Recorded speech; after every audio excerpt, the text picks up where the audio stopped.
Good morning, Mrs. Rocha here. I didn't want to tell you guys this, but I had like a busted a blood vessel in my eye. So if my eyes look a little droopier than usual, that's why. I'm fine. It doesn't hurt. It just looks really red. I don't want you to worry about me, students. So today we're going to read another chapter of Encyclopedia Brown.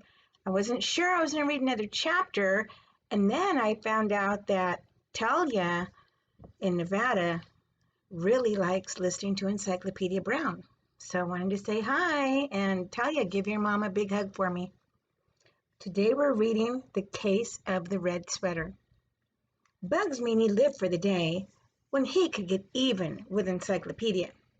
Bugs hated being outsmarted all the time. He longed to smack Encyclopedia so hard the boy detective would have to stand on his head to turn things over in his mind.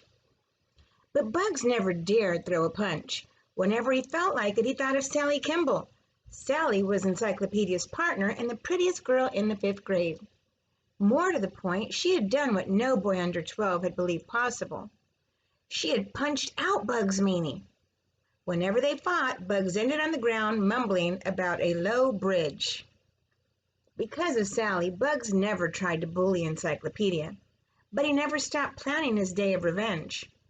Bugs hates you as much as me, Encyclopedia said to Sally. He'll never live down the lickings you gave him. The two detectives were sitting in the Brown Detective Agency playing checkers. It was a chilly morning. Sally wore a gray sweatshirt and Encyclopedia his red sweater. Suddenly a girl in a black leather jacket appeared at the door. She was holding a human skull. The skull had 2 holes in the top. Bullet holes, said the girl. I just know it. Encyclopedia studied the holes and shook his head. The science department at the high school got a new skeleton last year and threw away the old one, he said. The skull had 2 holes in the top where it was hung by wire. Where'd you find it? Asked Sally. In the junkyard an hour ago, answered the girl. The rest of the skeleton is there. Encyclopedia had been eager to own a skeleton for some time. He asked the girl to take them to the spot. During the bike ride, he learned that her name was Carmine Oldfield and that she was new in the neighborhood. I heard you were a detective, she said. I thought I'd better bring the skull straight to you. When they arrived at the junkyard, Carmine went to the back gate. The lock was broken. See that oil drum by the yellow truck? She asked. The rest of the skeleton is in there. The detectives hurried to the oil drum. Inside was a thick sack. Encyclopedia reached down and pulled it out. Caught in the act. So here's a picture when they discovered the skull had 2 holes on the top.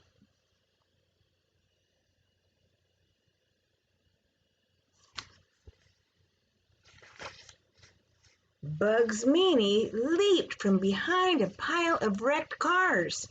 Officer Murphy was at his heels. Let me have the sack, said Officer Murphy sharply.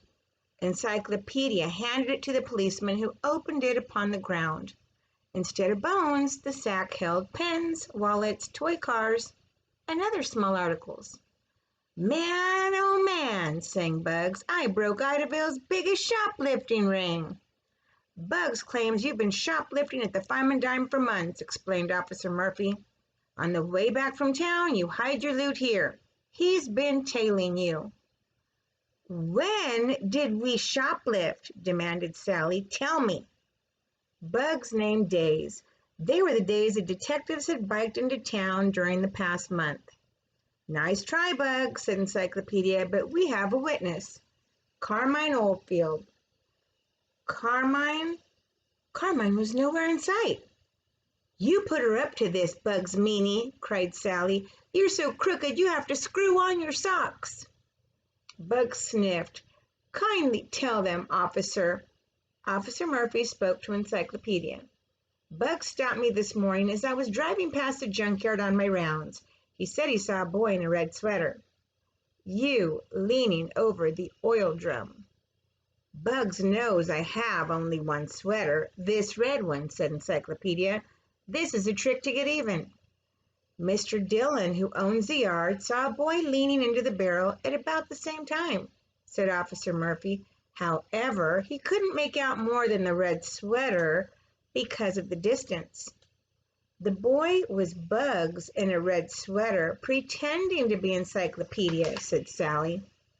Then Bugs changed to the brown one he has on now before stopping you, officer.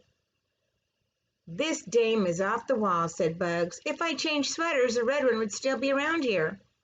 I didn't have time to go home. So why are you wearing a girl's brown sweater, said Sally. The buttons are on the left side. A boy's sweater has the buttons on the right side. Bugs looked like a boy who had swallowed a school of goldfish.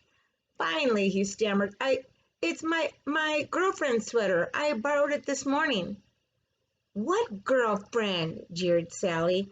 On a date, you throw money around like a man in a straitjacket.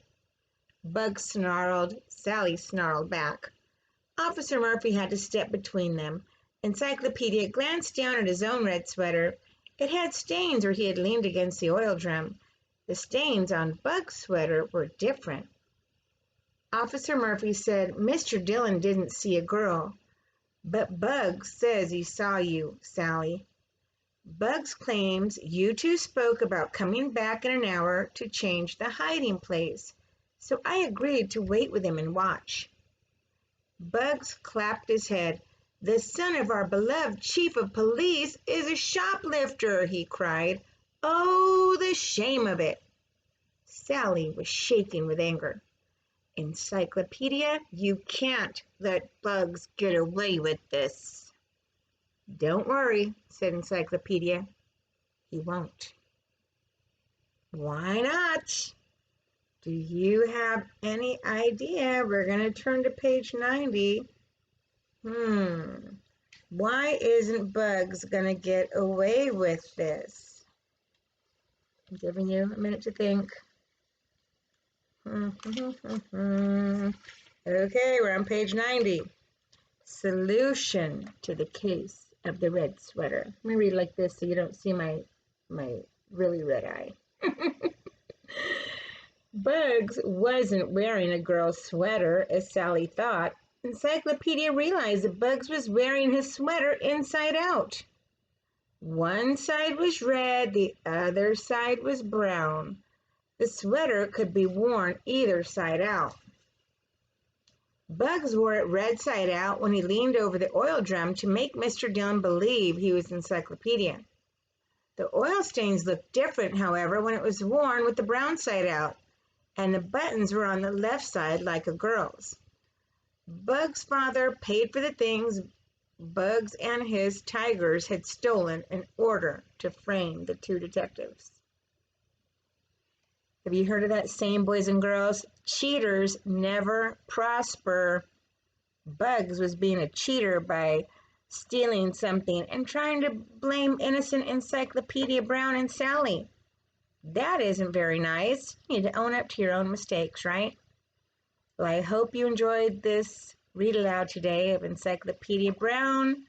And tomorrow we will read another chapter of Encyclopedia Brown. So put your detective hat on.